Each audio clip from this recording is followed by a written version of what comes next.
Team से नाखुश सिर्फ नंबर ही नहीं था। गैरी ने भी कभी वू या स्नो से ठीक से बातचीत नहीं की थी। तीनों में से सिर्फ अपोलो ही था जिसने कभी उसे समय दिया था। उसके दोस्त तो खाने के समय भी हरे बालों वाले उस लड़के को जैसे हवा समझते थे। वहीं अपोलो ने मिस्टर कॉर्विस की बातों पर खास ध्यान दिया था। वेस्ट के अनुसार टीम्स इस तरह बनाई गई थी ताकि दोनों पक्षों की ताकत को जितना हो सके बराबर बांटा जा सके। अपोलो अपने दोस्तों की ताकत जानता था और स्टाई की भी, इसलिए मौजूदा टीम कंपोजिशन उसे बाकी दो लोगों की पावर के बारे में काफी कुछ बता रही थी। अपोलो सबसे पहले बदलकर तैयार हो गया। चूंकि सभी लड़के थे, चेंजिंग कैबिन मांगने की कोई जरूरत नहीं थी। ऊपर से उसकी मस्कुलर बॉडी के साथ छुपाने जैसा कुछ था भी नहीं, बल्कि उसे अपने स्कार्स पर गर्व था। वू और स्नो ने भी बिना कुछ बोले वही किया। यह देखकर गैरी भी उनके साथ बदलने लगा। कुछ ही मिनटों में दोनों टीम्स तैयार हो गई। उनके लिए जो आउटफिट बनाई गई थी वह एएफए यूनिफॉर्म से काफी मोटी थी। वह इतनी लचीली थी कि शरीर के साथ मुड़ सके, लेकिन लेदर जैसी सख्त भी थी। आउटफिट ज्यादातर काली थी, जिसमें टीम कलर के हल्के एक्सेंट्स थे। यह शरीर के मुख्य हिस्सों को ढकती थी, आर्म्स, शोल्डर्स, टॉर्सो, लेग्स वगैरह। साफ था कि इसे आर्मर की तरह डिफेंसिव ढंग से डिजाइन किया गया था, बिना मूवमेंट को रोके। दोनों ग्रुप्स आमने सामने खड़े थे। नंबर घबराया हुआ था। उसके दिमाग में एक ही ख्याल घूम रहा था, अगर दो टीम्स हैं तो शायद किसी न किसी तरह से उन्हें एक दूसरे के खिलाफ उतरना होगा। हालांकि कमरे के दोनों सिरों पर अलग अलग डोर्स भी थे, जिससे लग रहा था कि वे सीधे टकराएंगे नहीं। अब समय है यह बताने का कि यह स्पेशल लेसन असल में है क्या, मिस्टर कॉर्विस ने कहा। जैसा कि तुमने शायद अंदाजा लगा लिया होगा, मैं तुम्हें यहां कोई थ्योरी पढ़ाने नहीं लाया हूं। सच कहूं तो आज तुम्हें पढ़ाने वाला मैं नहीं हूं। तुम इस लेसन से कितना सीखोगे, यह पूरी तरह तुम्हारे एक्शंस और तुम्हारी समझ पर निर्भर करेगा। हम जानते हैं कि यह कुछ स्टूडेंट्स के लिए मुश्किल हो सकता है, इसलिए अगले स्पेशल लेसन से पहले मैं तुम्हारी परफॉर्मेंस पर फीडबैक तैयार करूंगा, खास तौर पर उन क्षेत्रों पर ध्यान देते हुए जहां तुम कमजोर हो। फिर भी मैं यही सलाह दूंगा कि सिर्फ मुझ पर निर्भर मत रहना, अपनी तरफ से भी पूरी मेहनत करना। अब लेसन पर आते हैं। हालांकि यहां दो ग्रुप्स हैं, लेकिन टास्क दोनों को एक ही मिलेगा। इस स्पेशल लेसन का मकसद तुम्हें वो एक्स्ट्रा पुश देना है जिसकी मदद से तुम अपने पीयर्स से ऊपर उठ सको। ज्यादा हाथ पकड़कर चलना तुम्हारी प्रोग्रेस को ही धीमा करेगा।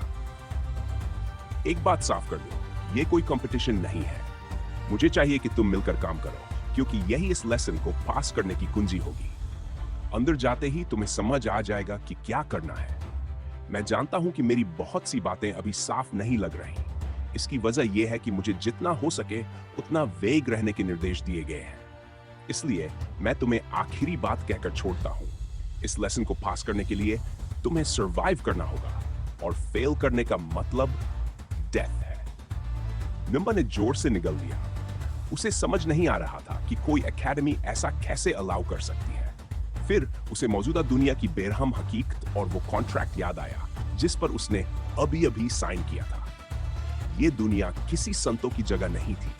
उन्होंने कहा था कि हमारी सेफ्टी सुनिश्चित करने के लिए वो सब कुछ करेंगे। शायद आखिरी बात बस हमें अलर्ट रखने के लिए थी, है ना? अगर हम सच में ट्रबल में होंगे तो वो जरूर मदद करेंगे। नंबर ने खुद को समझाया। दोनों स्टील डोर्स एक साथ खुलने की आवाज आई और दोनों ग्रुप्स को अंदर जाने का इशारा किया गया। एक तरफ अपोलो आगे बढ़ा तो ब्लू टीम की ओर से स्नो ने नेतृत्व किया। मुझे पता है ग्रीनी, तुम कभी कभी थोड़े क्रेजी हो जाते हो, स्नो ने कहा, लेकिन चलो इसे साथ में पास करते हैं। वू और मैं साथ लड़ने का एक्सपीरियंस रखते हैं। जहां हो सके सपोर्ट देना और मेरी कमांड सुनना, तो हमें कोई दिक्कत नहीं होगी। टास्क जाने बिना बहस शुरू करना चाहकर गैरी ने सिर हिला दिया। अंदर जाने से पहले उसने नंबर को थम्स अप दिया। फिर दोनों डोर्स उनके पीछे बंद हो गए। गैरी और उसके साथ मौजूद दोनों लोग एक और बड़े सफेद कमरे में दाखिल हुए। अंदर कुछ भी नहीं था, सिर्फ पीछे एक स्टील डोर, सामने लगभग 50 मीटर दूर एक और स्टील डोर और चारों कोनों व दीवारों के साथ लगे हुए कैमरास। ये कमरा काफी बड़ा है, वू ने कहा। मुझे लग रहा है ये उन असेसमेंट्स जैसा होगा, स्टिकी ब्लैक बॉल्स वाला या लास्ट मैन स्टैंडिंग टाइप। जो भी हो, मैं इसके लिए तैयार हूं। दोनों काफी एक्साइटेड लग रहे थे। वे आपस में बात कर रहे थे और गैरी कमरे का जायजा लेने के लिए दीवार की तरफ गया। तभी उसे दीवार में गहरे स्क्रैचेस महसूस हुए। दूर से दिखना मुश्किल था क्योंकि उन्हें पेंट से ढकने की कोशिश की गई थी, लेकिन पास से देखने पर साफ दिख रहा था और एक नहीं काफी सारे निशान थे। अगले ही पल सामने वाला बंद डोर खुलने लगा। उसके पीछे से अजीब आवाजें आने लगी। जैसे ही डोर पूरी तरह खुला, वू और स्नो सदमे में जड़ हो गए। उसी क्षण गैरी को एक नया नोटिफिकेशन मिला। A new quest has been received. A beast has been discovered. Kill the beast in order to gain XP optional quest. Consume the beast in order to gain stats. एक अज्ञात स्थान पर स्थित एक काफी बड़ा कमरा था जिसके भीतर कई स्क्रीन्स लगी हुई थी। उन मॉनिटर्स पर स्पेशल लेसन के दौरान हो रही हर गतिविधि दिखाई दे रही थी।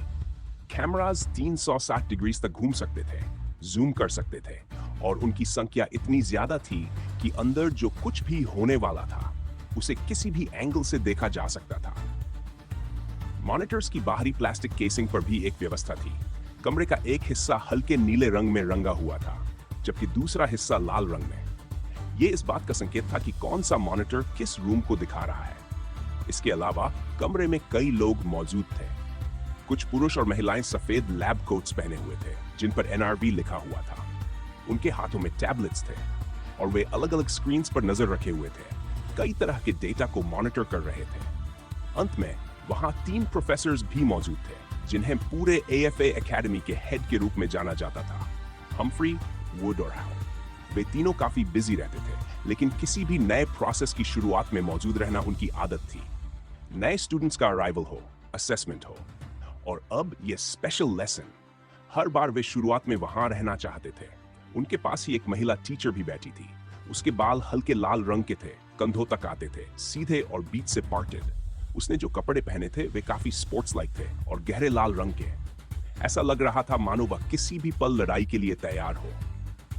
NRV और AFA के बीच हुए डील के अनुसार इन लेसन्स के दौरान एकेडमी का एक टीचर मौजूद रहना जरूरी था, ताकि अगर कुछ भी उनकी एक्सपेक्टेशन से बाहर जाए तो तुरंत इंटरवीन किया जा सके। इस समय चारों सीट्स पर थोड़ी पीछे बैठे हुए थे ताकि सभी मॉनिटर साफ दिखाई दें।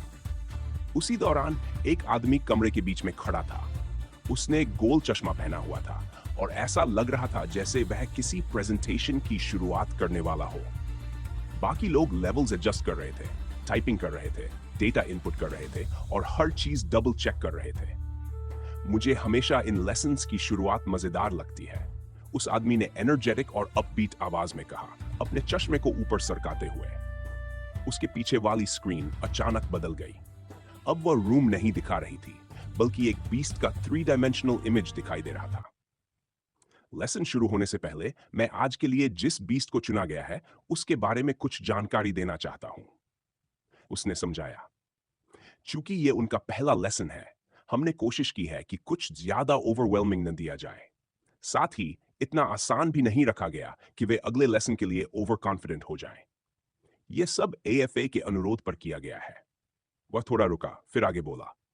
हालांकि मुझे यह भी याद दिलाना होगा कि हमने बीस्ट के बारे में जितनी भी जानकारी जुटाने की कोशिश की हो, डिफिकल्टी का पूरी तरह अनुमान लगाना असंभव है, क्योंकि यह बीस्ट हमारे लिए भी एक नया टाइप है। यह कहते समय उसने नजरें नीचे कर ली, किसी से आई कांटेक्ट नहीं किया।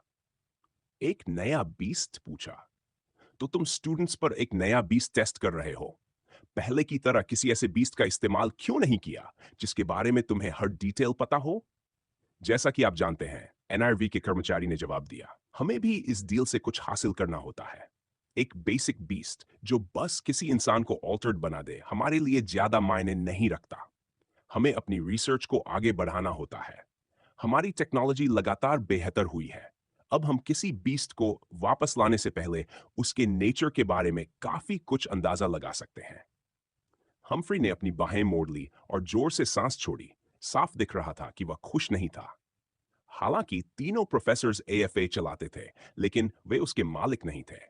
यह स्पेशल लेसन और पूरा डील उनसे कहीं ऊपर के लोगों द्वारा तय किया गया था। वे सिर्फ इतना कर सकते थे कि स्टूडेंट्स की सेफ्टी सुनिश्चित करें। अब जब यह बात खत्म हुई, NIRV का कर्मचारी फिर से स्क्रीन की तरफ मुड़ा। 3D रेंडर में बीस्ट का पूरा शरीर दिख रहा था। स्केल चार्ट के अनुसार वह शेर से बड़ा लेकिन हाथी से छोटा था। लगभग एक एसयूवी कार के बराबर। उस बीस्ट की कुल 6 आंखें थीं, लेकिन 2 हेड्स थे। हर हेड पर 3-3 आंखें। उसके मुंह से बड़े फैंग्स बाहर निकले हुए थे। पीछे की ओर एक बड़ा टेल था, जो हथौड़े जैसा दिखता था, लेकिन टेल सिर्फ एक ही था। उसका शरीर मसल से भरा हुआ था, लगभग कोई फैट नहीं। इस बीस्ट को डील करना मुश्किल इस वजह से होगा क्योंकि इसके 2 हेड्स हैं, आदमी ने कहा, लेकिन ग्रुप में होने के कारण उन्हें कोई न कोई तरीका निकाल लेना चाहिए। फिर भी उन्हें इसके पावरफुल टेल से सावधान रहना होगा। ये एक परफेक्ट बीस्ट है जो तीनों के बीच टीम वर्क को बढ़ावा देगा। जैसा कि बताया गया है, हमें अब तक इस टाइप के बीस्ट से कोई क्रिस्टल नहीं मिला है, इसलिए हमें नहीं पता कि कोई ह्यूमन ऑल्टर्ड इससे कैसे बेनिफिट ले पाएगा। हालांकि हमारे टेस्ट्स के अनुसार इसमें किसी भी तरह की पावर्स, स्किल्स या एबिलिटीज होने की संभावना कम है। इसी वजह से हमने इसे दोनों स्टूडेंट ग्रुप्स के लिए सेफ माना है। हमेशा की तरह गैस सिस्टम्स और स्टाफ रेडी है अगर हमें लगे कि किसी स्टूडेंट की डेथ का रिस्क है। और अब बिना देर किए लगता है स्टूडेंट्स तैयार हैं। वह एक तरफ हटा और स्क्रीन पर दोनों टीम्स दिखाई देने लगी जैसे ही उनके डोर्स खुल रहे थे। अपोलो और गैरी दोनों अलग अलग टीम्स में हैं। मुझे नहीं लगता कि हमें किसी बात की चिंता करनी पड़ेगी, हम्फ्री ने मन ही मन सोचा। 2 सिर वाला बीस्ट कमरे में प्रवेश कर चुका था। उसके मुंह से लार टपकर जमीन पर गिर रही थी। उसके गले से लगातार अजीब सी आवाजें निकल रही थीं। ऐसी आवाजें जो न कभी सुनी गई थीं, न इस दुनिया की लगती थीं। जैसे ही नंबर ने उसे देखा, उसके पैर कांपने लगे। वह लगभग वहीं डह ही गया था। मुझे पता था कि कुछ न कुछ गड़बड़ जरूर है। हर जगह रेड फ्लैग्स थे। डेथ की बातें, एनर्वी के साथ जुड़ना। नंबर घबराहट में बोला, ये हमें असली बीस्ट से लड़वा रहे हैं। जिन चीजों पर हमारे बॉडीज आधारित हैं, उन्हीं के खिलाफ। हम इन्हें कैसे हरा सकते हैं? बीस्ट्स आखिर हैं ही कैसे? और ये हमारे सामने कैसे खड़ा है? हालांकि स्टाई कुछ देर पहले नंबर पर तंज कस रहा था, लेकिन अब वह भी ऐसे मॉन्स्टर पर सीधे हमला करने में हिचकिचा रहा था। ये उसकी उम्मीद से बिल्कुल अलग था। सच तो यह था कि उसने डॉक्यूमेंट पढ़ा ही नहीं था, बस दूसरों को साइन करते देख उसने भी कर दिया था। हाँ, मजा आया। अपोलो हंसा, अपनी मुट्ठी दूसरी हथेली पर मारते हुए। मुझे पता था एएफए आना सही फैसला था। अगले ही पल सोचने का समय नहीं मिला क्योंकि बीस्ट सीधा उनकी ओर बढ़ चुका था। अपने विशाल शरीर के साथ चारों पैरों पर वह मगरमच्छ की तरह जमीन पर दौड़ रहा था, लेकिन हर कदम भारी, जोरदार और साफ सुनाई दे रहा था। सबसे पहले ऑल्टर्ड फॉर्म में बदलने वाला स्टाई था। वह हवा में उड़ गया, बीस्ट से सीधी भिड़ंत से बचने की कोशिश में। नंबर अब भी हिलने में डर रहा था, लेकिन उसे पता था कि कुछ न कुछ करना ही होगा, वरना वह उन 2 सिरों का शिकार बन जाएगा। उसके दिमाग में पहले ही अपनी बॉडी के 2 टुकड़ों में बंटने की तस्वीर उभर आई थी।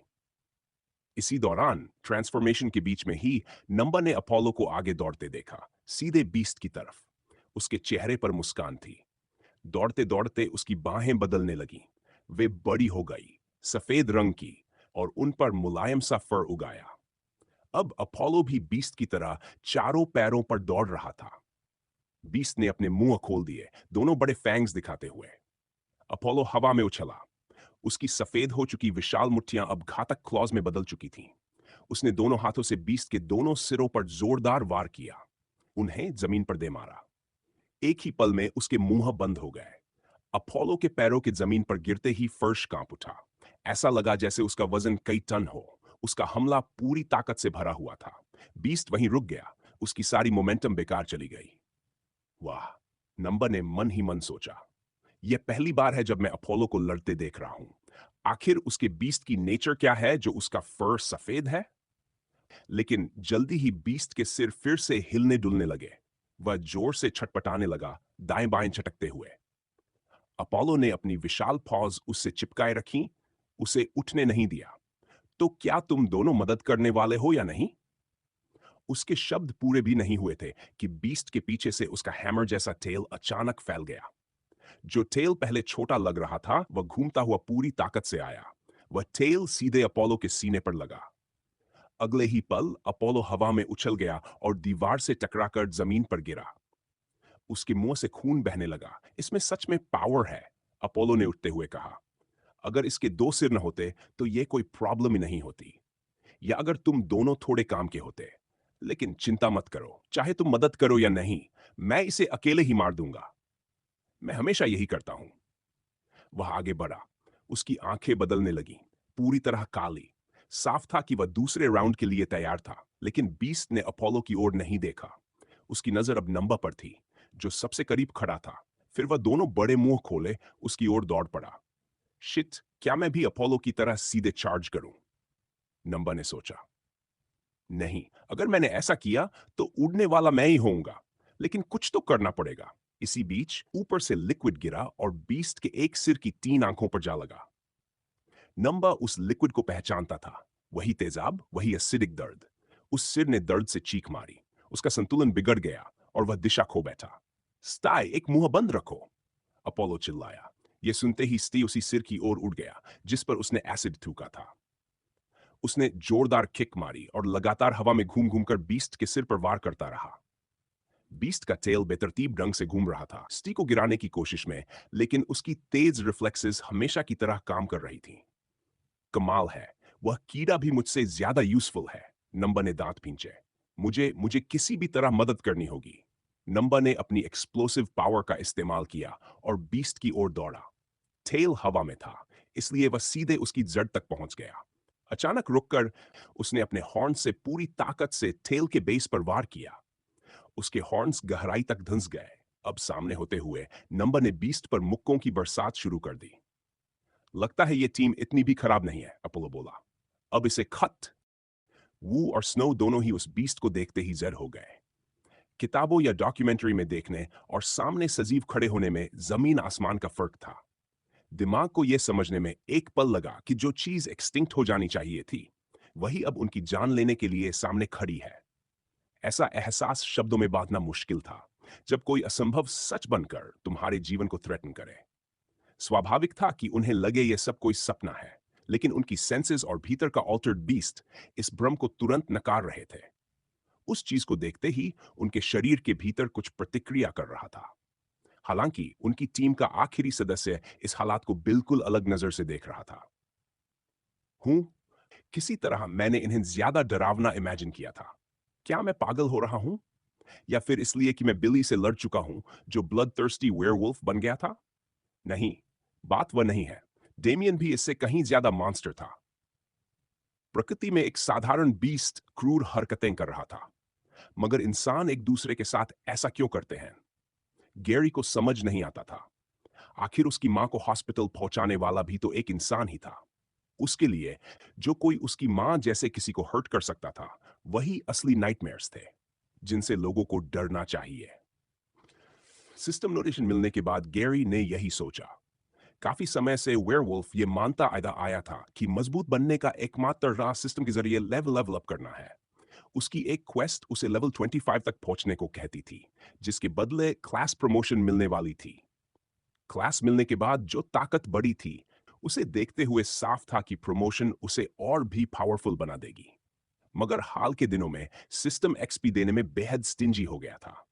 लोकल हाई स्कूल मेट से लड़ने और स्ट्रेंजर्स को चैलेंज करके एक्सपी पाने के दिन अब खत्म हो चुके थे। लेकिन बीस्ट से लड़ना, वह जरूर इस कमी को पूरा कर सकता था। ऊपर से इससे उसके स्टैट्स भी बढ़ते। आखिर कितनी बार उसे किसी ऑल्टर्ड को कंज्यूम करने और सेफली बच निकलने का मौका मिलता? हर ऑल्टर्ड अपने बैकग्राउंड के लिए एक प्रेशियस रिसोर्स था। बैकलैश झेलने की हिम्मत न हो तो इस ख्याल को भूल जाना ही बेहतर था। हे ग्रीनी, सपोर्ट वाली बात भूल जा। हमें भी सही सलामत निकलना है और तुम्हें भी। जैसे ही मौका मिले हमें अटैक करना होगा। बिल्कुल मत रुकना, सब मिलकर इसे खत्म करते हैं, वू ने संभलते हुए कहा। मैं इसे डिस्ट्रैक्ट करता हूं, तुम दोनों उस समय का पूरा इस्तेमाल करना। स्नो चिल्लाया और आगे की ओर दौड़ पड़ा। उसके सामने के 2 दांत बढ़ने लगे, थोड़ी से भी आगे निकल गए। उसी पल उसके कान बड़े होने लगे और उनके पीछे सफेद फर उगाया। उन्हें जो स्पेशल आर्मर पहनने को कहा गया था, वह सिर्फ मजबूत ही नहीं था, बल्कि इतना फ्लेक्सिबल भी था कि ट्रांसफॉर्मेशन के दौरान कोई दिक्कत ना हो। तो यह सच में रैबिट है। कोई हैरानी नहीं कि वह सिर्फ कैरेट्स खाता था। फिर भी मुझे यह नहीं भूलना चाहिए कि यह फैसिलिटी में रैंक नंबर 2 रहा है। सिर्फ इसके ऑल्टर्ड फॉर्म के आधार पर इसे अंडर एस्टिमेट नहीं कर सकता। गैरी को मानना पड़ा, वू और स्नो दोनों ने उसे इम्प्रेस किया था। शुरू में वे चौंके जरूर थे, मगर उन्हें बस एक पल लगा यह समझने में कि डर को हावी नहीं होने देना है। अगर जिंदा रहना है तो यही एक रास्ता था। जो बीस्ट अब तक तीनों को घूर रहा था, मानो तय कर रहा हो किसे पहले टारगेट करे, अचानक स्नो की ओर दौड़ पड़ा। उसकी रफ्तार बढ़ती जा रही थी। रैबिट ऑल्टर जैसे भागने की कोशिश कर रहा था और स्वाभाविक था कि बीस्ट उसे जाने नहीं देता। मुझे लगता है तुम सोच रहे हो कि मैं एक टेस्टी रैबिट हूं। चलो दिखाता हूं कि तुम बस एक बदसूरत ओवरसाइज डॉग हो। स्नो चिल्लाया और बीस्ट के इर्द गिर्द जिगजैग करने लगा। पकड़ न पाने से तिलमिलाया बीस्ट उसके पीछे लगा रहा वॉल के पास तक। जैसे ही बीस्ट उसे काटने ही वाला था, स्नो उछला। उसके पैर ट्रांसफॉर्म हो गए, लंबे चपटे, बिल्कुल रैबिट जैसे। तलवे का सरफेस बड़ा हो चुका था। उसने वॉल से छलांग लगाई और बीस्ट के पीछे जा गिरा। मोमेंटम के कारण बीस्ट दिशा नहीं बदल सका और वॉल से टकरा गया। दर्द भरी हाउल गूंज उठी। उसकी टेल बाएं दाएं लहराने लगी, स्नो को हिट करने की कोशिश में। मगर स्नो अपने मजबूत पैरों से उछलता कूदता हर वार से बचता रहा। लगता है तुम्हें डॉग कहना भी मेरी दरियादिली थी। तुम तो उससे भी ज्यादा बेवकूफ हो। क्या तुम में से किसी एक के पास भी काम करने वाला ब्रेन है? स्नो ने टॉन्ट किया। बीस्ट मुड़ा और उसके दो मुंह खुल गए। डैमेज हुआ था, मगर इतना नहीं कि उसे रोका जा सके। स्नो को भी यह पता था। बीस्ट को फिर से मोमेंटम लेने देने के बजाय वह जमीन से उछला और उसके बड़े पैरों ने बीस्ट के एक मुंह के ऊपर प्रहार किया।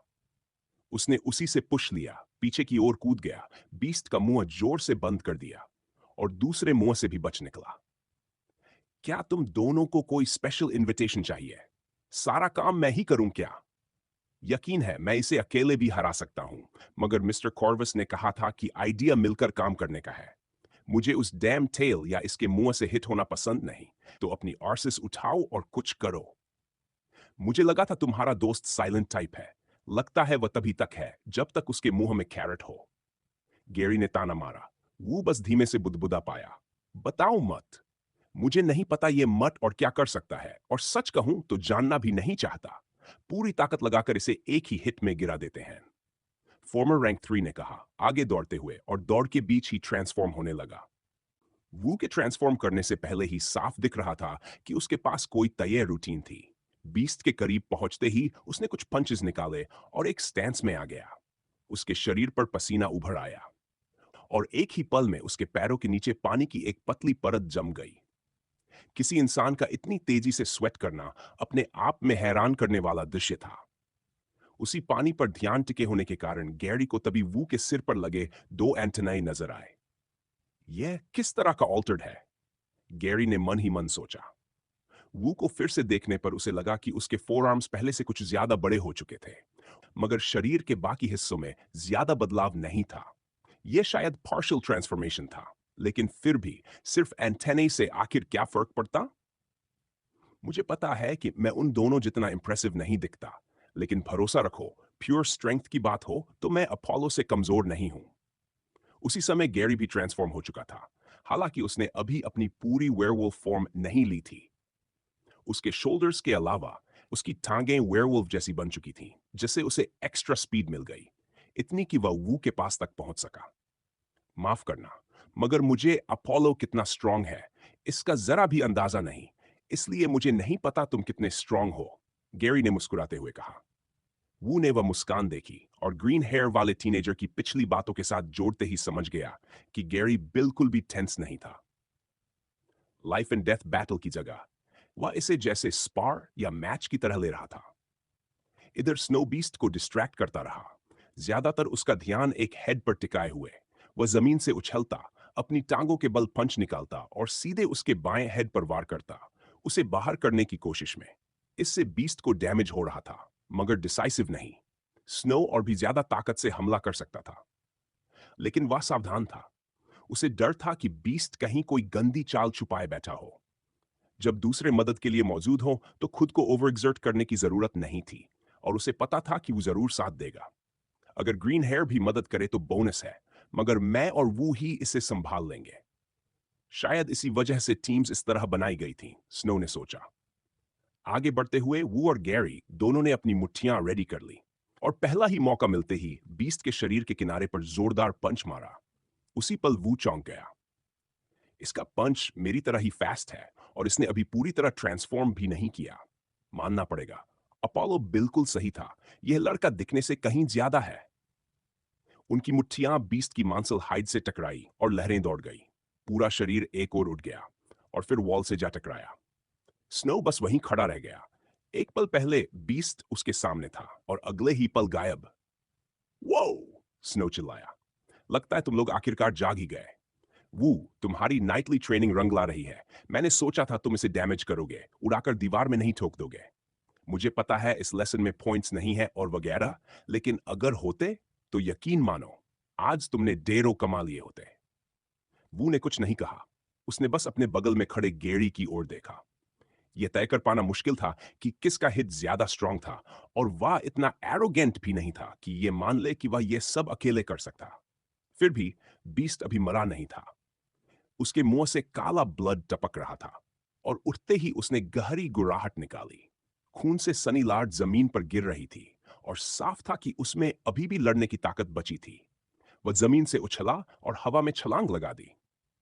उसके दोनों मुंह खुले हुए थे, वू और स्नो को टेस्टी स्नैक्स की तरह देखते हुए। स्नो पीछे हटा, जबकि वू नीचे से वार करने की तैयारी में था। उसी समय उसकी बड़ी टेल और लंबी हो गई और तेजी से एक ओर घूमी, उन्हें हिट करने के लिए। यह देखते ही गैरी साइड में गया और टेल को संभालने का फैसला किया। छलांग की स्पीड देखकर उसे यकीन था कि उसकी मौजूदा ताकत काफी नहीं होगी। Skill activated, full transformation, T energy transformation has begin. Gary का आकार बदलने लगा। अगले ही पल उसने बीस्ट की टेल पकड़ ली। उसके पैर जमीन में धंस गए और पूरी ताकत लगाकर उसने टेल को रोक लिया, दूसरों को हिट करने से पहले ही। हाथ उठाते हुए उसने टेल के बेस पर जोरदार स्लैश मारा। एक गहरा कट लग गया। फिर पूरी शक्ति से खींचते हुए उसने टेल को उखाड़ फेंका। खून पूरे फर्श पर फैल गया।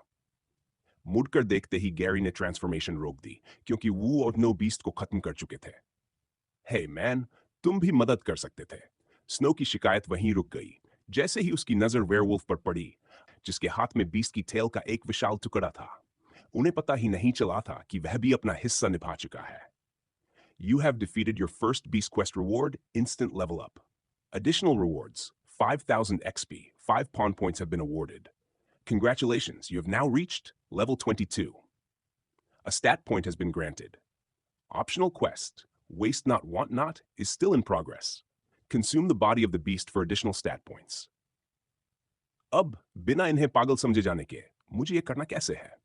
आमतौर पर गैरी को सिस्टम से मिलने वाले रिवॉर्ड्स बेहद आकर्षक लगते थे। वे उसके लिए एक तरह का इंसेंटिव होते थे और ज्यादा मेहनत करने का, लेवल 25 के उस लक्ष्य के और करीब पहुंचने का। यह एहसास नशे जैसा था और अपनी प्रोग्रेस को इस तरह देखना रोमांचक भी। लेकिन इस बार उसका ध्यान कहीं और ही अटका हुआ था। जमीन पर पड़ा बीस्ट का मृत शरीर। बीस्ट का बॉडी यही है, बिल्कुल मेरे सामने। अगर मैं बस इसके कुछ क्विक बाइट्स ले लूं तो क्या कोई प्रॉब्लम होगी? वरना ये तो वेस्ट ही हो जाएगा।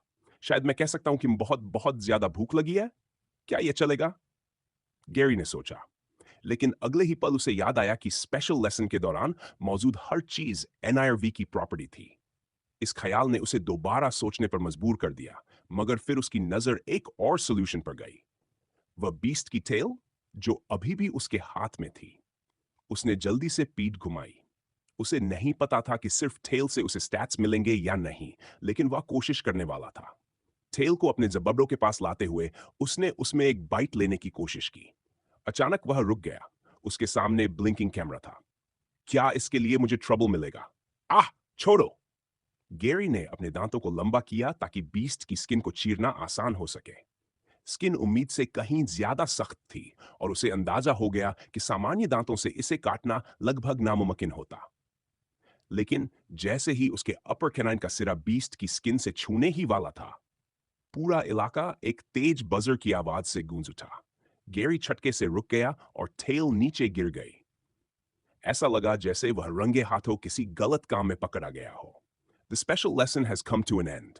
All students should refrain from touching the beast for the time being until the invigilators come to collect you. Gary के चेहरे पर अजीब सी एक्सप्रेशन आ गई। उसे समझ नहीं आ रहा था कि यह अनाउंसमेंट उसी के लिए था। क्या किसी ने उसे देख लिया था, या यह सिर्फ एक कोइंसिडेंस था? जो भी हो, अनाउंसमेंट सुनने के बाद वह दूसरों के पास जाकर खड़ा हो गया। वह काफी निराश था, लेकिन फिर भी उसके दिमाग में बीस्ट को कंज्यूम करने के तरीके घूमते रहे। अगर उसे जरा भी मौका मिला, वह चूकने वाला नहीं था। सिर्फ इस लेसन के लिए नहीं, अगर वह कोई तरीका ढूंढ सका तो हर स्पेशल लेसन में वह बीस्ट खा सकता था और पहले से भी ज्यादा स्ट्रांग बन सकता था। यहां तक कि एएफसी चैंपियन का टाइटल भी उसकी नजर के सामने आने लगा था। शायद वह खाई की इच्छा भी पूरी कर सके, सबसे ऊपर तक पहुंचना, टियर 1 सिटीज तक। तभी उनके सामने वाला दरवाजा फिर से खुलने की आवाज आई। एक पल के लिए गैरी समेत सभी स्टूडेंट्स हल्के से चौंक गए। यह वही दरवाजा था जिससे बीस्ट आया था। अभी अभी जो ट्रॉमा उन्होंने झेला था, उसके बाद उन्हें लगा कि कहीं फिर से वही न झेलना। लेकिन बाहर बीस्ट नहीं आया। उसकी जगह हैजमैट सूट्स पहने कुछ लोग अंदर आए, करीब 5। उनके साथ एक आदमी था, गोल चश्मा लगाए हुए, लैब कोट पहने, जिसकी शर्ट पर एनआईआरवी लिखा था। और आखिर में थे प्रोफेसर हम्फ्री, जिन्हें गैरी पहले भी कई बार देख चुका था। बाकी लैब कोट्स, प्रोफेसर्स और टीचर्स दूसरे रंग वाले रूम्स में वही प्रक्रिया करने चले गए थे। हैजमैट सूट्स वाले स्टाफ तेजी से अंदर आए। उनके पास तरह तरह के इक्विपमेंट थे। एक खास कार्विंग टूल भी था जो चेनसॉ जैसा दिखता था, मगर उसका सिरा काफी पतला था। जब उन्होंने उसे चालू किया तो उसकी आवाज भी अपेक्षाकृत कम थी। स्टूडेंट्स ने देखा कि वे बीस्ट के शरीर से किसी हिस्से को बेहद सावधानी से कार्व कर रहे थे, मानो वे किसी खास चीज की तलाश में हों। कंग्रेचुलेशंस। हम्फ्री आगे बढ़े। उनके साथ एक एनआरवी एम्प्लॉई भी था। आप सभी ने इस लेसन में शानदार प्रदर्शन किया है। बिना घायल हुए इसे पूरा करना, यह वाकई काबिले तारीफ है। मुझे कहना होगा कि स्पेशल लेसन लेने वाले बैचेस में आप सबसे बेहतरीन में से एक हैं। स्टूडेंट्स तारीफ सुनकर खुश तो हुए, लेकिन उन्हें यकीन नहीं था कि यह बस औपचारिक एनकरेजमेंट है या सच में उनकी तारीफ की जा रही है। वैसे भी सच में फर्क क्या पड़ता था? हाँ, आपने एनआईआरवी की काफी मदद की है। एनआईआरवी एम्प्लॉय ने भी कहा और अपना परिचय दिया। मेरा नाम जेम्स केंट है। अब से स्पेशल लेसन्स की देखरेख मैं करूंगा, तो आगे आपको मुझसे अक्सर मिलना होगा। पहली नजर में ही गैरी को इस एनआईवी साइंटिस्ट से अजीब सा फीलिंग आ रहा था। उसकी वाइब्स ठीक नहीं लग रही थी, मानो हर सौदे में उसका फायदा बाकियों से ज्यादा होने वाला हो। मिल गया। दाईं ओर से आई एक आवाज ने सबका ध्यान खींच लिया। हैजमैट सूट पहने एक आदमी ने टेनिस बॉल के आकार का क्रिस्टल हाथ में उठा रखा था। उसने उसे सबको दिखाने के लिए ऊपर उठाया और लगभग उसी पल जेम्स उत्साह में स्टूडेंट्स को छोड़कर उसके पास पहुंच गया। शायद मुझे वहीं से आगे बोलना चाहिए जहां उसने छोड़ा। हम्फ्री ने गला साफ किया और सिर हिलाते हुए कहा, एनआईवी भविष्य के साथ एक अच्छा रिश्ता बनाना चाहता है और वे मानते हैं कि आप ही उस भविष्य का हिस्सा हैं। रिट्रीवर बनने के अलावा जो भी स्टूडेंट्स बीस्ट को मारकर ऑल्टर्ड बनाने वाले क्रिस्टल्स हासिल करने में हिस्सा लेते हैं, एनआईआरवी उन्हें उनके प्रयासों के लिए भरपूर रिवॉर्ड्स देगा। जितना डेंजरस टास्क होगा, उतना बेहतर रिवॉर्ड मिलेगा। और चूंकि ये आपका पहला स्पेशल लेसन है, गुडविल के तौर पर एनआरवी आपकी लगभग किसी भी डिमांड को सुनने को तैयार है। एकेडमी और एनआईआरवी दोनों मिलकर आपकी रिक्वेस्ट को पूरा करने की पूरी कोशिश करेंगे।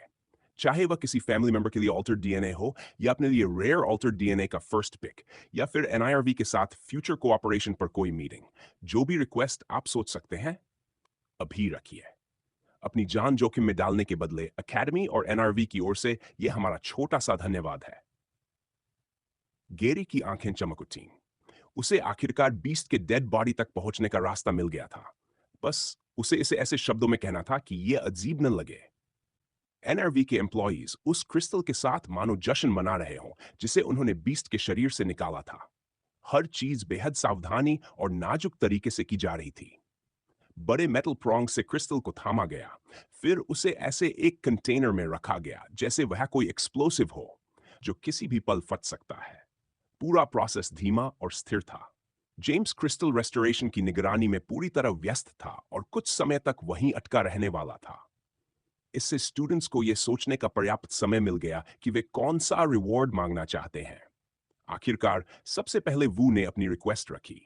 मैं एक नए टाइप के ऑल्टर्ड डीएनए की रिक्वेस्ट करना चाहता हूं, वू ने शांत स्वर में कहा। ऐसा ऑल्टर्ड डीएनए जो अब तक किसी और पर यूज न किया गया हो, और साथ ही वह ऑल्टर्ड डीएनए दोबारा कभी बनाया न जाए। उस पर मेरा और मेरे कोऑपरेशन का एक्सक्लूसिव अधिकार हो। उसने अपने शब्द बड़ी सावधानी से चुने थे ताकि यह न लगे कि वह बहुत ज्यादा मांग रहा है। हालांकि यह कहना मुश्किल था कि इसमें सफल हुआ या नहीं। वू की रिक्वेस्ट सुनकर गैरी की रुचि बढ़ गई। ये एक बड़ी मांग थी। एनआईआरवी शायद वू को कोई स्पेशल ऑल्टर्ड डीएनए दे दे, लेकिन उसे एक्सक्लूसिवली उसी के लिए रखना आसान फैसला नहीं था।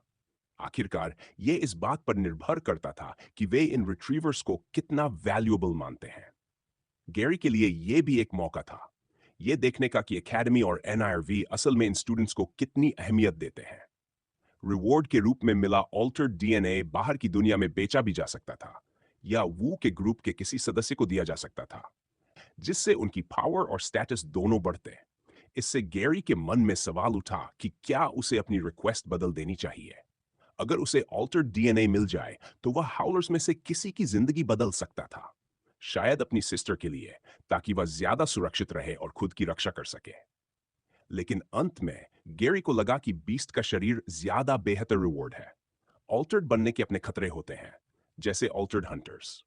वह बस चाहता था कि एमी एक सुरक्षित और शांत जिंदगी जिए, जो वह इस समय जी भी रही थी। जो भी उसे नुकसान पहुंचाने की कोशिश करेगा, उससे गैरी खुद निपटेगा। जब गैरी अपने ख्यालों में खोया हुआ था, स्नो ने अगली रिक्वेस्ट रखी। मेरा ऑल्टर्ड डीएनए एनआईआरवी से नहीं आया था, स्नो ने कहा। लेकिन अगर संभव हो तो मैं चाहता हूं कि आप उसी टाइप के ऑल्टर्ड डीएनए की रेप्लिका तैयार करें, या उस डीएनए की जानकारी हासिल करें और वह इंफॉर्मेशन मेरे ग्रुप को दे दें। और अगर पॉसिबल हो तो 1 साल की कैरेट्स की सप्लाई भी ऐड कर दीजिए, कॉम्प्लीमेंट्री रिवॉर्ड के तौर पर। ऑल्टर्ड डीएनए की इंफॉर्मेशन से गैरी कुछ हद तक समझ गया कि स्नो क्या करना चाहता है। वह अपने जैसे और ऑल्टर्ड्स बनाना चाहता था। अगर उसका ग्रुप सच में वह इंफॉर्मेशन हासिल कर ले तो शायद यह सपना हकीकत बन भी सकता था। 1 साल की कैरेट्स की सप्लाई दी जा सकती है, हम्फ्री मुस्कुराए। भले ही तुमने 2 रिक्वेस्ट रखी हो, यह मैं मंजूर करता हूं। ऑल्टर्ड डीएनए वाली रिक्वेस्ट जेम्स तक पहुंचा दी जाएगी, फिर देखा जाएगा कि वह क्या कर सकता है। फिर उन्होंने बाएं सिरे पर खड़े युवक की ओर देखा। और तुम गैरी, तुम्हारी क्या रिक्वेस्ट है? गैरी के पास सोचने का थोड़ा समय था कि वह अपनी रिक्वेस्ट को कैसे पेश करे। अंत में उसे कोई ऐसा तरीका नहीं सूझा जिससे यह अजीब न लगे, लेकिन यह मौका बहुत बड़ा था, उसे कोशिश तो करनी ही थी। मेरी रिक्वेस्ट इन स्पेशल लेसन्स में मारे गए बीस्ट्स के बॉडी को लेकर है, गैरी ने कहा। मैं देख सकता हूं कि एनआरवी को क्रिस्टल की बहुत परवाह है। मुझे क्रिस्टल नहीं चाहिए, बस बॉडी चाहिए, और एक प्राइवेट जगह जहां मैं रिसर्च कर सकूं।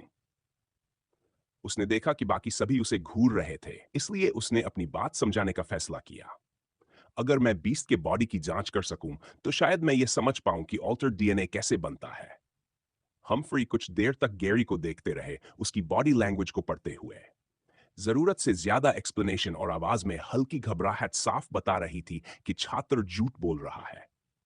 इससे हम्फ्री के मन में सवाल उठा, गैरी को कॉर्प्स क्यों चाहिए? एक और बात यह थी कि उसने कॉर्प्सेस को अपने ग्रुप के लिए नहीं मांगा था, वह उन्हें अपने निजी उपयोग के लिए चाहता था। क्या इसका रिश्ता उस पहले वाली घटना से है? हम्फ्री ने सोचा, जब उनके दिमाग में खून से सना गैरी का दृश्य उभरा। यह कभी समझ नहीं आया कि उसने अपने टीचर्स को क्यों खाया था, लेकिन कैमरा में जो मैंने देखा और अब यह रिक्वेस्ट, लगता है गैरी इन बीस्ट्स को भी खाना चाहता है। मगर क्यों? क्या उसने अपने ऑल्टर्ड का कोई स्पेशल ट्रेट खोज लिया है? ऐसा ट्रेट जिससे वह जो खाता है उसके आधार पर और स्ट्रांग बनता है? अगर ऐसा है तो यह बेहद रेयर है। यह सोचकर ही रोंगटे खड़े हो जाते हैं कि उसकी लिमिट क्या होगी। जो भी हो, इस स्टूडेंट को ग्रो करते देखना फिर से मेरी हड्डियों तक को हिला रहा है। इस बीच जेम्स और बाकी स्टाफ क्रिस्टल को सुरक्षित रूप से स्टोर कर चुके थे और फिर से हम्फ्री के पास आ गए थे। हमारे एक स्टूडेंट की एक खास रिक्वेस्ट थी, हम्फ्री ने कहा। क्योंकि इसे अभी ग्रांट किया जा सकता है तो मैंने सोचा यही बात कर ली जाए। रिक्वेस्ट यह कि बीस्ट का डेड बॉडी उसे दे दिया जाए, और फ्यूचर लेसन्स में मरने वाले बीस्ट्स के बॉडीज भी। क्या यह पॉसिबल है? जेम्स का मुंह थोड़ा खुल गया। वह साफ तौर पर हैरान था। मतलब, हमारे लिए यह कोई प्रॉब्लम नहीं है, जेम्स ने कहा। लेकिन क्या आप वाकई यही रिक्वेस्ट चाहते हैं? उसने सभी स्टूडेंट्स की ओर देखा, क्योंकि उसे नहीं पता था कि इनमें से किसने ये मांग रखी है। आप देखिए, कॉर्प्सेस का हमारे लिए कोई उपयोग नहीं होता, लेकिन इसकी एक वजह है। क्रिस्टल निकालने के बाद उनका शरीर बहुत तेजी से डिसइंटीग्रेट होने लगता है। आधे घंटे में वहां कुछ भी नहीं बचेगा। जेम्स के शब्द सुनते ही गैरी तुरंत बीस्ट की ओर बढ़ गया। वह स्टैफ के पास से गुजरते हुए गया और अपनी ताकत से बीस्ट को उठाकर अपने कंधे पर रख लिया, दोनों हाथों से उसे संभालते हुए। यह तो और भी अच्छा है, गैरी ने कहा। उसकी चिंता मत कीजिए, बस मुझे मेरी रूम दिखा दीजिए जहां मैं शांति से इसे देख सकूं। लड़के के चेहरे पर दिख रही अजीब सी एक्साइटमेंट देखकर जेम्स ने मन ही मन नोट कर लिया कि यह रिक्वेस्ट किस स्टूडेंट ने की थी। यह उनके लिए पहली बार था, और भले ही उन्हें लगता था कि इससे छात्र को कुछ खास नहीं मिलेगा, लेकिन कभी भी पूरी तरह निश्चित नहीं हो सकते थे। चलो, अब इस मीट को खाते हैं और कुछ स्टैट्स गेन करते हैं। गैरी का ध्यान अब सिर्फ उसी पर था जो आगे होने वाला था। गैरी की रिक्वेस्ट के बाद उसे एक रूम देने में ज्यादा समय नहीं लगा। जिस जगह वे थे वह काफी विशाल थी और वहां कमरों की कोई कमी नहीं थी। बस एक ही समस्या थी, हर कमरे में कैमरा सिस्टम लगा हुआ था। बड़े से टेबल पर बीस्ट का शरीर रखा था। अपने तेज क्लॉज की मदद से गैरी ने उसे हिस्सों में काट दिया था ताकि उसे कंज्यूम करना आसान हो जाए। लेकिन इसके बावजूद उसकी नजर बार बार कमरे के कोने में लगे कैमरा पर चली जाती थी। हम्फ्री ने कहा था कि कैमरास बंद कर दिए गए हैं और वह लाल ब्लिंकी लाइट भी अब नहीं जल रही, गैरी ने सोचा। इसके अलावा एक्स्ट्रा सेफ्टी के लिए कैमरास पर एक एनक्लोज्ड कैप भी लगा दिया गया था, ताकि अगर वे ऑन भी हो तो उन्हें सिर्फ अंधेरा ही दिखाई दे। फिर भी गैरी ने पूरा कमरा अच्छी तरह चेक किया, कहीं कोई हिडन कैमरा तो नहीं है, लेकिन उसे कुछ भी संदिग्ध नहीं मिला। इंस्पेक्शन के दौरान ही उसने ये भी नोटिस किया कि जैसा एनआरवी एम्प्लॉई ने कहा था, बीस्ट का शरीर पहले से ही डिसइंटीग्रेट होने लगा था। उसकी टांग का एक हिस्सा, स्किन, हल्का सा एशी रंग लेने लगा था। छोटे छोटे पार्टिकल्स टूटकर हवा में घुलते जा रहे थे। उस आदमी ने कहा था कि क्रिस्टल निकालने की वजह से ऐसा होता है। गैरी ने सोचा, तो क्या ऑल्टर्ड डीएनए बनाने के लिए क्रिस्टल ही जरूरी होता है? शायद इसी वजह से उन्हें बॉडी की ज्यादा परवाह नहीं होती। लेकिन अगर मैं इसे अभी खा लूं, जबकि क्रिस्टल अब इसके अंदर नहीं है, तो क्या फिर भी मुझे स्टैट पॉइंट्स मिलेंगे? आखिरकार इसका जवाब पाने का सिर्फ एक ही तरीका था। हालांकि गैरी अब इस तरह की चीजें खाने का आदी हो चुका था, जानवरों को और भी बहुत कुछ, लेकिन ज्यादातर बार उसने ऐसा मजबूरी में किया था। कभी इंस्टिंक्ट उसे मजबूर करता था तो कभी हालात। लेकिन इस बार ऐसा कुछ नहीं था। उसे अपनी मर्जी से सामने रखे इस फूड को खाना था। उसने लेग से शुरुआत की क्योंकि वह सबसे आसान लग रही थी, और इसी के साथ उसका चैलेंज शुरू हो गया। पूरा बीस्ट काफी बड़ा था, इसलिए सब कुछ खाने में समय लगा। लेकिन गैरी सबसे ज्यादा हैरान अपने ही स्टोमक से था। इतना सारा मीट खाने के बाद भी, इतना कि उसकी एनर्जी फिर से 300 तक पहुंच गई, वह फिर भी खा सकता था। और फिर जब बीस्ट का लगभग 2/3 हिस्सा खाया जा चुका था, सिस्टम से एक मैसेज आया। The beast that you have defeated has been consumed. You have received the following stats plus 1 strength. Gary कुछ और मैसेजेस का इंतजार कर रहा था, लेकिन उसके बाद कुछ भी नहीं आया। यह उसे काफी निराश कर गया। सिर्फ एक स्टैट पॉइंट? दूसरे ऑल्टर्ड्स को खाने पर तो मुझे काफी ज्यादा मिले थे, उसने सोचा। क्या यह इसलिए है क्योंकि यह बीस्ट वीक थी, या फिर इसलिए कि इसके बॉडी से क्रिस्टल निकाल लिया गया था? थोड़ी निराशा के बाद गैरी ने शांति से इस पर सोचा और महसूस किया कि कुल मिलाकर यह फिर भी एक अच्छा आउटकम था। एक एक्स्ट्रा स्टैट पॉइंट मिला था, जो आमतौर पर सिर्फ लेवल अप पर ही मिलता है। उसके अलावा बीस्ट को पहली बार मारने का एक्सपी और बोनस एक्सपी भी मिला था। प्रोफेसर्स की बातों से उसे पूरा यकीन था कि फ्यूचर लेसन्स में बीस्ट्स और भी ज्यादा स्ट्रांग होने वाले थे। शायद मुझे यहां थोड़ी देर रुकना चाहिए, गैरी ने सोचा। बीस्ट के कुछ हिस्से अभी भी बचे हैं, लेकिन वे भी डिसइंटीग्रेट हो रहे हैं। जब सब पूरी तरह गायब हो जाएगा, तब मैं कह सकता हूं कि अपने आप ऐसा हुआ। कमरे में अकेले रहते हुए गैरी ने अपने करंट स्टैट्स चेक करने का फैसला किया। Gary grade bishop class warrior level 23, health 250, energy XP 1788, 11564, strength 36, dexterity 26, endurance 32 recent stat point strength में जुड़ा था। बीस्ट को मारने से मिले एक्सपी की वजह से गैरी 2 लेवल अप कर चुका था, जिससे वह लेवल 25 के अपने गोल के और करीब पहुंच गया था। इसका मतलब यह भी था कि उसके पास 2 स्टैट पॉइंट्स और थे जिन्हें वह इस्तेमाल कर सकता था। साथ ही उसके पास अभी भी 2 पॉन पॉइंट्स थे जिन्हें वह बाद के लिए बचा कर रखे हुए था। पहले मैं एनर्जी बढ़ाने के बारे में सोच रहा था, गैरी ने मन ही मन कहा। लेकिन फुल मून का एक्सपीरियंस लेने के बाद मुझे इसमें प्रॉब्लम दिखने लगी है। जितनी ज्यादा एनर्जी होगी उतनी देर मैं बिना खाए रह सकता हूं, और यही चीज उस अग्रेसिव साइड को और बढ़ा देती है जिस पर मेरा कंट्रोल नहीं रहता। बड़ा एनर्जी पूल भरने के लिए बहुत ज्यादा खाना पड़ता है, और फुल मून के दिन इसे संभालना और भी मुश्किल हो जाएगा। मुझे लगता है कि वेयरवुल्फ साइड अगर आउट ऑफ कंट्रोल हो गई तो वह तब तक खाता रहेगा जब तक एनर्जी पूरी न भर जाए, शायद उससे भी आगे। दूसरे विकल्पों पर सोचते हुए उसे रायन के साथ हुई फाइट याद आई और वह कितनी अच्छी रही थी। अपने ओरिजिनल प्लान पर टिके रहते हुए उसने तय किया कि स्टैट पॉइंट्स एंड्योरेंस में डालना ही बेहतर है। एंड्योरेंस 34 एंड्योरेंस सीधे हेल्थ से जुड़ा था, और अब जब उसे टफर अपोनेंट्स और बीस्ट्स का सामना करना था तो डैमेज कम लेना ज्यादा समझदारी थी। यार, कभी कभी मन करता है कि रायन से फिर से लड़ सकूं। प्रॉपर फाइट, गैरी मुस्कुराया। फिर मैं शिन के सामने शो ऑफ कर पाऊंगा और सब कुछ ठीक हो जाएगा। वेयरवुल्फ वाली प्रॉब्लम तो फिर भी सॉल्व करनी ही पड़ेगी, लेकिन हम एक पावर हाउस फाइटिंग कपल बन सकते हैं या कुछ ऐसा ही। कुछ और देर इंतजार करने के बाद बीस्ट का पूरा शरीर पूरी तरह गायब हो चुका था। कमरे से बाहर निकलते हुए गैरी का प्लान था क्रोली को ढूंढने का, ताकि यहां से निकल सके और एक अच्छी नींद ले सके। लेकिन जैसे ही उसने दरवाजा खोला और बाहर आया, ठीक सामने एक आदमी खड़ा था। हेलो, जेम्स, एनआईआरवी एम्प्लॉई मुस्कुराते हुए बोला। गैरी के लिए यह अपने आप में हैरानी की बात थी कि यहां उसे यही इंसान देखने को मिला। उसे लगा था कि बाहर क्रोली या हमफ्री होंगे, लेकिन वहां एनआईवी का वही एम्प्लॉई खड़ा था। सच कहें तो यह आदमी पहले से ही उसे नर्वस करता था, और यह बात कि वह कुछ देर से बाहर खड़ा होकर इंतजार कर रहा होगा गैरी को और भी असहज कर रही थी। तो बॉडी के साथ खेलने का मौका मिला? जो ढूंढ रहे थे वो मिला? यह सवाल टटोलने वाला था। गैरी को समझ नहीं आ रहा था कि इसका जवाब कैसे दे। वह कोई साइंटिस्ट नहीं था। टॉम इस काम के लिए ज्यादा सही होता। हाँ, देखा तो है, लेकिन अभी और रिसर्च करना चाहता हूं। तो अगर आपको बॉडीज की जरूरत नहीं है तो लेसन्स के बाद उन्हें मुझे भेज दीजिए, गैरी ने कहा। इस ऑकवर्ड हालात से निकलने का सबसे आसान तरीका यही था कि वह पलटे बिना आगे बढ़ जाए।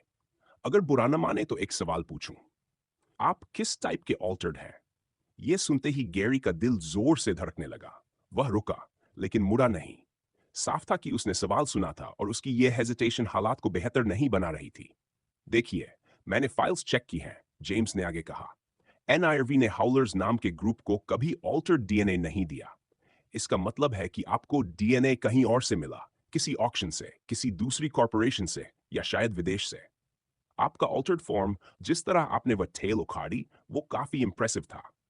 हम बस इतना जानना चाहते हैं कि हमारी कंपटीशन किस लेवल की है, बस यही। गैरी ने दिमाग तेजी से चलाया।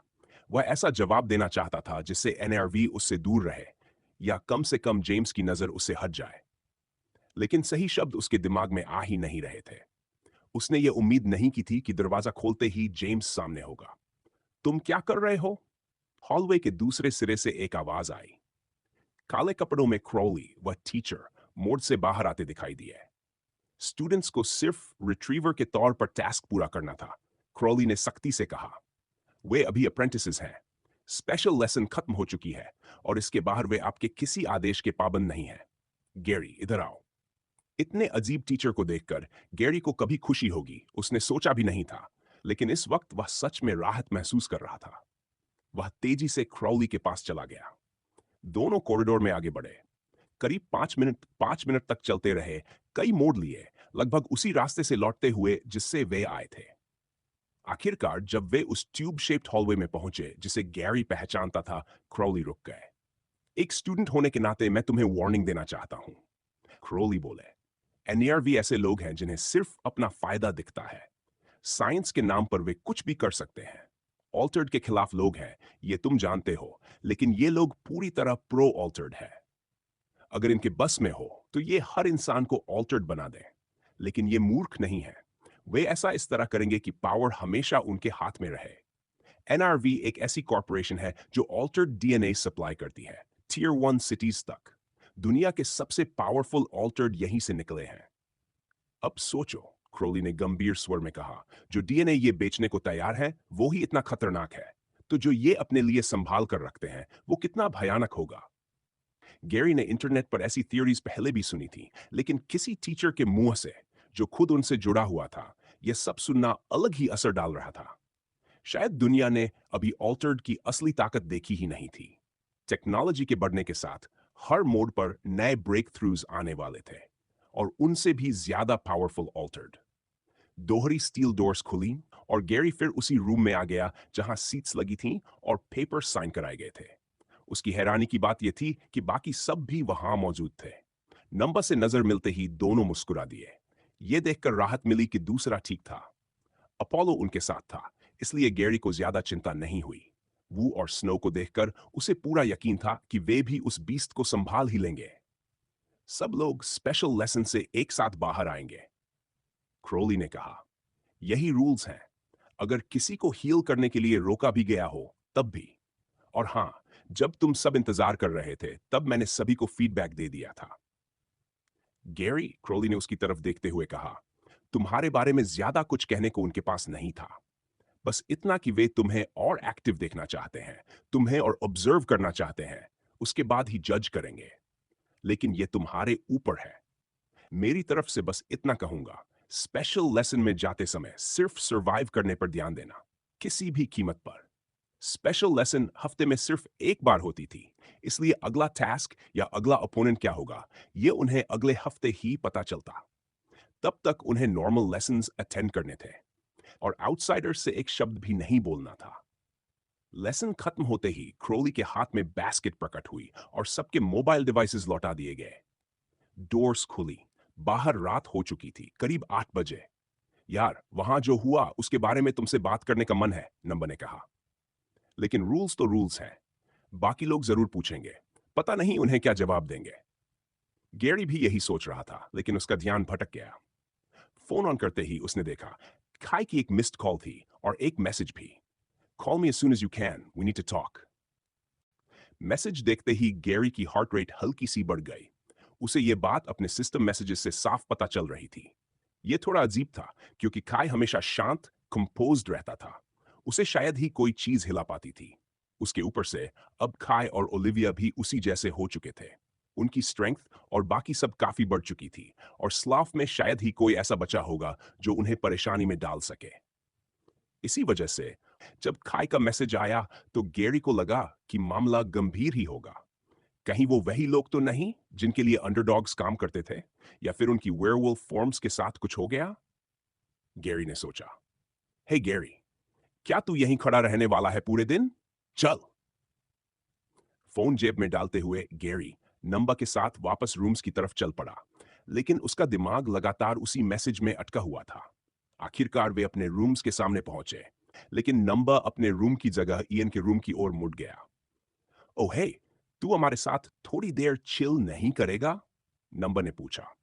पता है, हम स्पेशल लेसन के बारे में बात नहीं कर सकते, लेकिन लेसन खत्म होते ही इयन मुझे लगातार टेक्स्ट कर रहा था कि आ जा।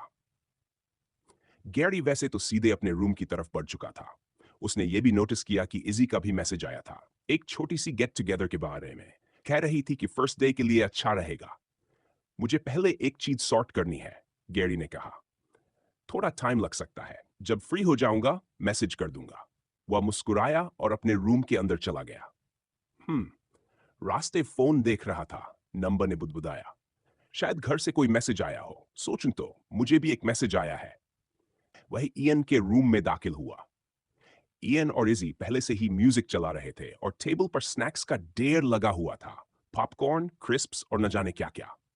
मतलब, मुझे पता है तुमने पार्टी की बात की थी, नंबर ने कहा, लेकिन फर्स्ट डे पर इतना जंक खाना सच में स्मार्ट है क्या? रिलैक्स कर, इयन ने सोफा से उठते हुए कहा। कभी कभी चीट डे चल जाता है, भले ही फर्स्ट डे ही क्यों ना हो। वैसे भी जो फूड वो रेकमेंड करते हैं वो बस रेकमेंडेशन है, हमें फोर्स तो नहीं कर सकते। इयन की बात में दम था, लेकिन नंबर इसे सीरियस लेना चाहता था, खासकर स्पेशल लेसन में जो हुआ उसके बाद। वह बार बार सोच रहा था, अगर अपोलो वहां नहीं होता और सिर्फ वह और स्टाई होते तो क्या वे उस बीस्ट को हरा पाते। आगे चलकर उन्हें आज से कहीं ज्यादा बड़े और ताकतवर एनिमीज का सामना करना था। बाथरूम से निकलते हुए इजी अपने बाल ठीक कर रही थी। उसने नंबर को डोर के पास खड़े देखा। गैरी कहाँ है? उसने पूछा। ओह ग्रेट, मतलब तुम मुझे देखकर खुश नहीं हो, नंबर ने कहा। गैरी को पहले कुछ सॉर्ट करना है, उसने कहा है कि फ्री होते ही मैसेज करेगा। एक पल में ही नंबर ने इजी के चेहरे पर डिसअपॉइंटमेंट देख लिया। उसी पल उसे एहसास हुआ, इजी के दिल में गैरी के लिए फीलिंग्स थी, भले ही उसे खुद इसका अंदाजा न हो।